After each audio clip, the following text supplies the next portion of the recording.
नमस्कार। ऐतिहासिक तथ्यों पर आधारित श्रृंखला सच का सामना में आपका स्वागत है। मैं हूं मुकेश कुमार।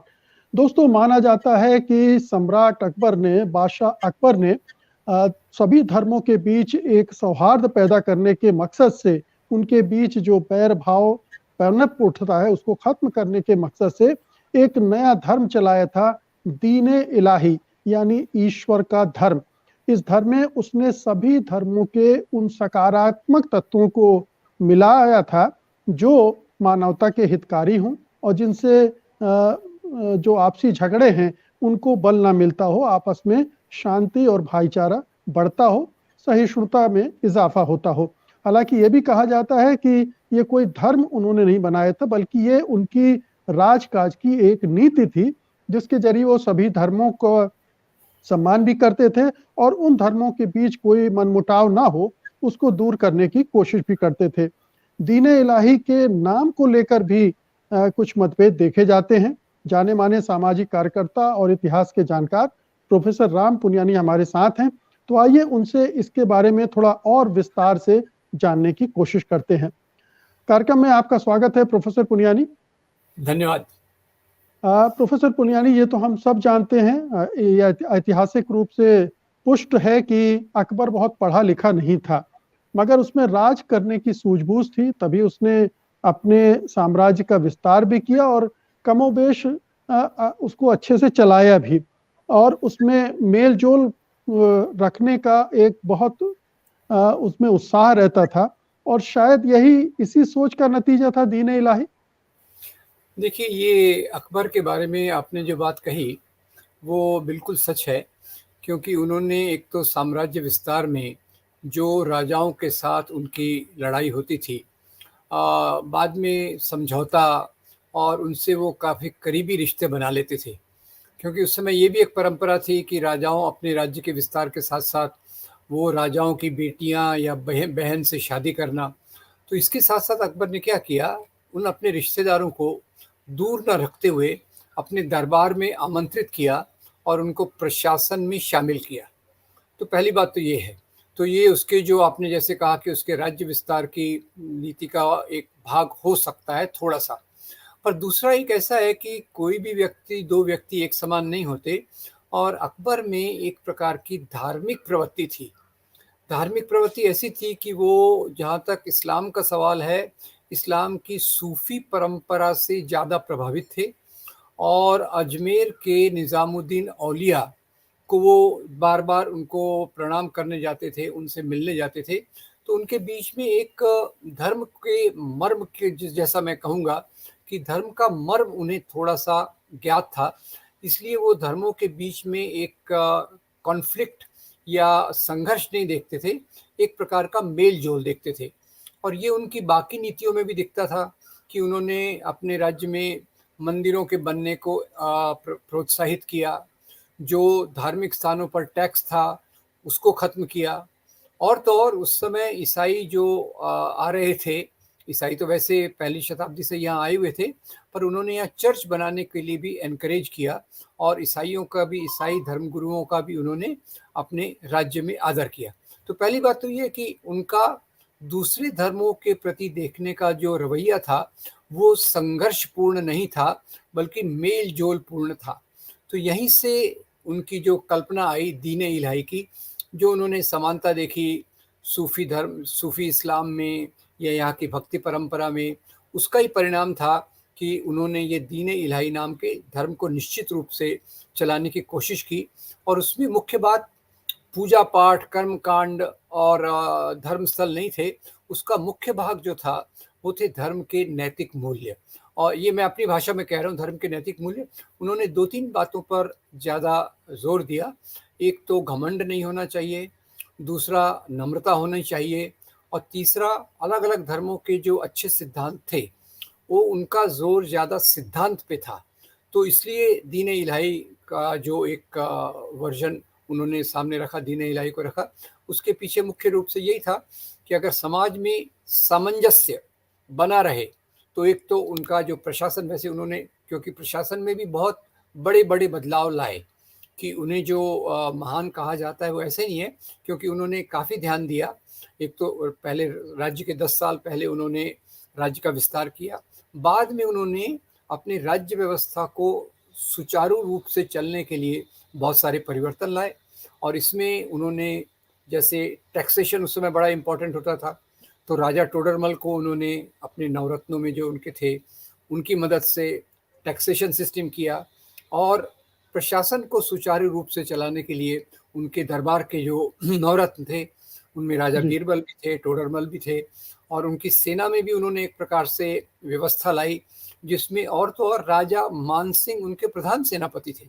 तो उनके जीवन में जो था उनकी नीतियों में आया, और उन नीतियों को लेकर उन्होंने इस धर्म की कल्पना की। अब ये बात और है कि धर्म की आप कल्पना करें, धर्म सफलता से चलता है कि नहीं, बाकी लोग उसको मानते हैं कि नहीं, वो बहुत बात और है। मैं थोड़ा आज के संदर्भ में कहूँगा, ऐसी एक शिव धर्म की कल्पना अभी की गई थी, पर वो भी इतना कुछ ज़्यादा चल नहीं रहा। पर अकबर का मुख्य रूप से उद्देश्य जो था मेरे हिसाब से, वो था समाज में सामंजस्य, जिससे उनका प्रशासन सुचारू रूप से चल सके और लोगों के बीच में इस प्रकार का कलह या जो छोटे मोटे पहले जिसको हम कहते हैं एथनिक स्ट्राइफ राजाओं के समय होती थी, सांप्रदायिकता तो बाद में आई, तो वो एथनिक स्ट्राइफ भी ना हो और लोग ज़्यादा एक दूसरे से मिलजुल कर रहें, ये उनकी बात थी। यहाँ मैं ये भी बता दूं कि जैसे शुरुआत में यहाँ जो परंपराएं चली, सूफी परंपरा भी चली, भक्ति परंपरा भी चली, अलग अलग रूप में इन परंपराओं का विकास भी उसी दौरान से शुरू होता है। जी, यहाँ एक चीज गौर करने वाली बात यह है कि वो कह रहे हैं कि कोई भी धर्म संपूर्ण नहीं है, हर धर्म में बहुत अच्छे तत्व हैं, लेकिन कोई धर्म संपूर्ण नहीं है। और जब उन्होंने ये कहा तो इसका मतलब था कि इस्लाम को भी वो संपूर्ण नहीं मानते थे, और जो कट्टरपंथी इस्लाम को मानने वाले लोग थे, उन्होंने इसे ईश निंदा के तौर पर भी देखा दीन इलाही को। जी जी, ये आपकी बात सही है, क्योंकि वो मुसलमान थे और इस्लाम के अंदर से रहकर वो दीन इलाही की बात कर रहे थे। तो जो इस्लाम के कट्टर लोग थे वो इसे एक विरोध के रूप में देख रहे थे कि ये इस्लाम के विरोध में है। और कई बार तो ये एक बात सही है कि अगर कट्टर लोग आपकी आलोचना करें तो निश्चित रूप से आप सही रास्ते पर हैं। ये अकबर के जीवन से भी हम थोड़ा सा सीख सकते हैं। और कोई भी धर्म परिपूर्ण नहीं है उसमें, क्योंकि बाद में चल के ये भी देखिए कि एक ईश्वरवाद मुख्य रूप से इस्लाम का जो उस समय सबसे ज़्यादा जोर था वो था मोनोथिज्म या एक ईश्वरवाद। और अकबर ने इस बात को यहाँ के धर्म ग्रंथों के आधार पे और दूसरे लोगों से चर्चाओं के आधार पे देखा कि हिंदू धर्म में भी एक ईश्वरवाद की परंपरा है, तो उनको सामान्यता दिखी कई धर्मों के अंदर। जैसे इस्लाम तो उतना उस समय इस्लाम तो प्रचलित था, ईसाई धर्म उतना प्रचलित नहीं था, पर वो भी उसमें भी एक ईश्वरवाद था। उन्होंने ईसाइयों का भी स्वागत किया। तो मुख्य तौर से उनकी जो एकता की बात आई आध्यात्मिक रूप से, स्पिरिचुअल लेवल पे, वो एक ईश्वरवाद के कारण आई। और इसीलिए परिपूर्णता की बात वो मानते थे कि ये धर्मों के मूल्य एक दूसरे के पूरक होते हैं, और ये उनके पीछे की बहुत महत्वपूर्ण प्रेरणा थी।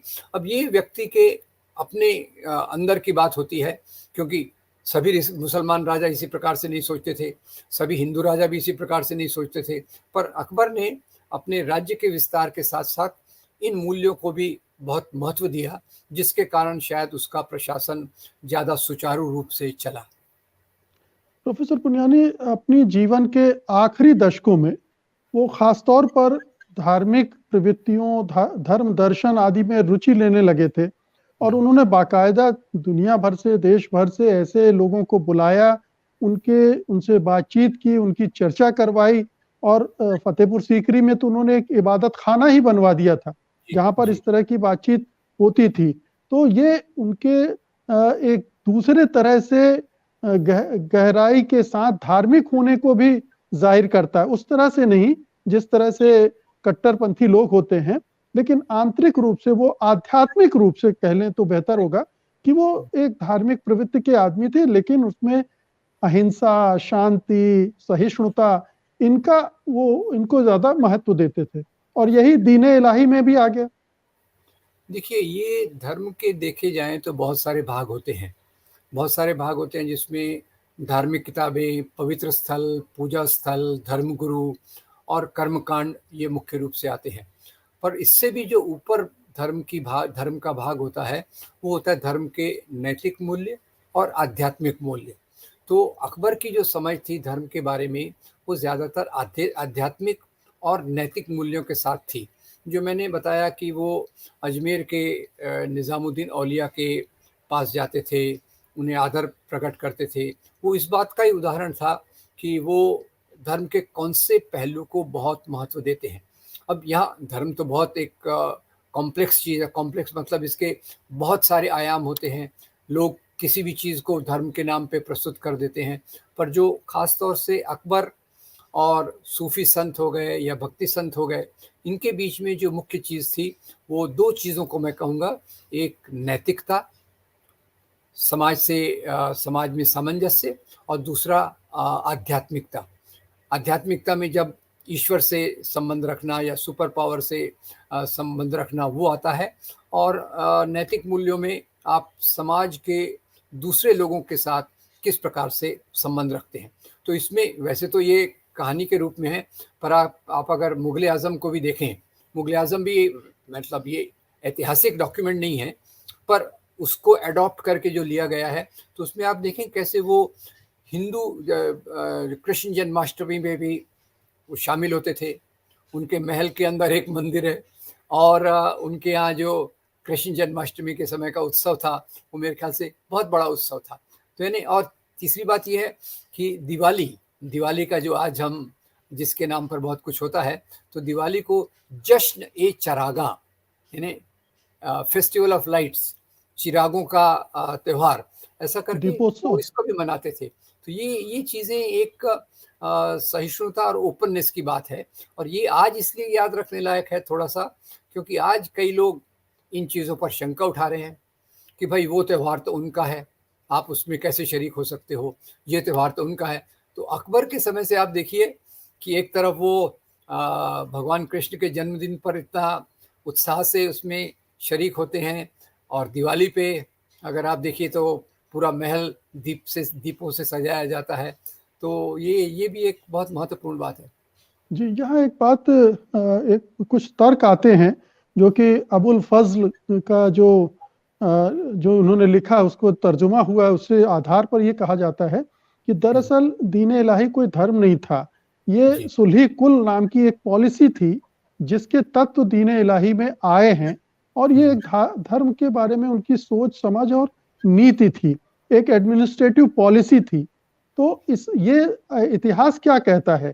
क्या सचमुच में दीन इलाही नाम का कोई धर्म उन्होंने बनाया था?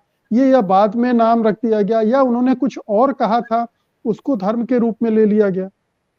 नहीं, देखिए, उन्होंने निश्चित रूप से सुलह कुल की नीति को अपनाया था।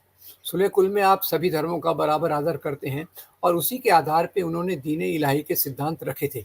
इसमें कोई शक नहीं है कि उन्होंने दीन इलाही के तत्वों को एक धर्म के रूप में निश्चित रूप से रखा, इसमें कोई शंका नहीं है। ये बात और है कि लोग इसके जो फॉलोअर्स, इसको मानने वाले ज़्यादा लोग नहीं बने।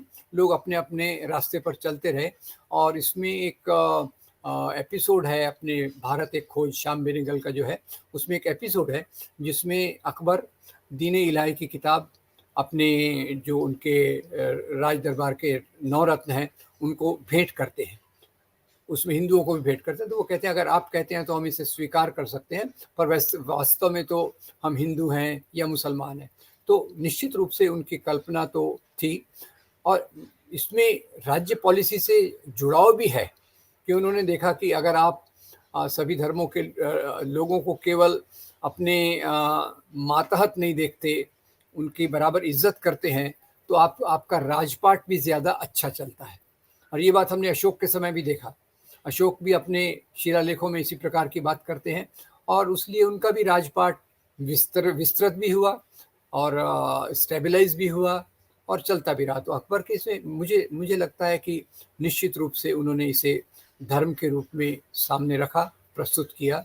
ये बात और है कि ये टेक ऑफ नहीं हुआ, उस प्रकार से इसकी फॉलोअरशिप नहीं बनी, इसके मानने वाले नहीं बने और आज में आगे ऐसा नहीं हुआ कि भाई हम दीन इलाही धर्म को मानते हैं वगैरह, इस प्रकार का कोई कल्ट या पंथ आगे नहीं बना। तो इस जो दीन इलाही नाम का धर्म उन्होंने बनाने की कोशिश की थी, उसमें उन्होंने इस्लाम, हिंदुइज्म, क्रिश्चियनिटी, जैनिज्म, बुद्धिज्म, इन सब धर्मों के तत्वों को इकट्ठा करके ये धर्म बनाया था। वो उम्मीद कर रहे थे कि इस धर्म को लोग अपनाएंगे, लेकिन ये हुआ नहीं।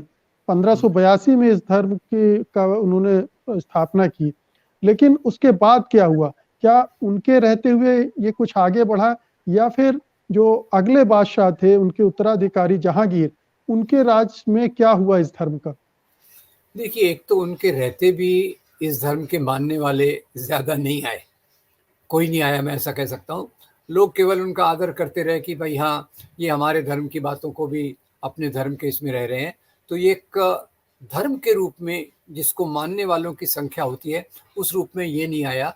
और उनके उत्तराधिकारी जहांगीर, उनको ऐसी चीज़ों में कोई रुचि नहीं थी। उनकी रुचि एक अलग प्रकार की थी।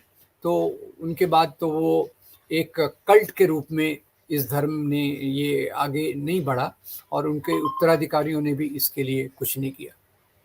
जी, तो कुल मिलाकर ये अल्पजीवी धर्म था जो बहुत लोकप्रिय नहीं हुआ, लेकिन इसके एलिमेंट्स ऐसे हैं जिनको बार-बार जिनका उल्लेख होता है, और ये एक तरह से अकबर की पूरी जो सोच है, राजकाज की नीति है, और उनका जो अपना धार्मिक रुझान है, उसको प्रतिबिंबित करती है। दीन इलाही की जो अवधारणा है पूरी, और ये एक तरह से भावी शासकों को भी एक नीति के तौर पर वो देते हैं, सोच देते हैं कि अगर आपको बेहतर ढंग से शासन चलाना है तो इन तत्वों का समावेश आपके राजकाज में होना चाहिए। जी, तो मैं इसमें एक ही टिप्पणी जोड़ दूंगा कि वैसे इन्होंने जो दीन इलाही चलाया, उसमें जो मुख्य आधार था वो नैतिकता था, और जो सूफी परंपरा में एक तरफ बहुत है और भक्ति परंपरा में है। ये दोनों मतलब जो उनका जो धर्म था वो संत परंपरा के मूल्यों से बहुत नज़दीक था।